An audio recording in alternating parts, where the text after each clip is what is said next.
বারোয়ারহাটের programme শেষ করে আমরা অলরেডি ফ্যানের উদ্দেশ্যে রওনা দিয়ে দিয়েছি। আমাদের ইচ্ছে থাকা সত্ত্বেও আমরা চাইলে ওখানে আরো বেশিক্ষণ সময় কাটাইতে পারি নাই, কারণ এত এত ভালোবাসার মানুষ ওখানে ছিল। ওখানে ট্রেন রাস্তা এবং মেন রোড থাকার কারণে ওই রাস্তাটা অনেক বেশি ঝুঁকিপূর্ণ ছিল।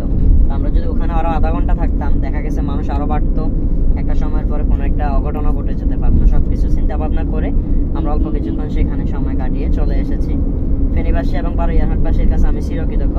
আপনারা আমাকে অসম্ভব ভালোবাসেন। স্পেশালি বারোয়ারহাটবাসীর কাছে আমি ক্ষমা প্রার্থী, কারণ আমি একে একে সবার সাথে কথা বলা কিংবা ছবি তুলতে পারি নাই সময় স্বল্পতার কারণে। ইনশাল্লাহ আপনারা আমাকে সাপোর্ট করবেন। আবারও নতুন কোনো প্রোগ্রামে, নতুন কোনো আয়োজনে আপনাদের সাথে দেখা হবে। সে পর্যন্ত আপনারা সবাই ভালো থাকুন। আমার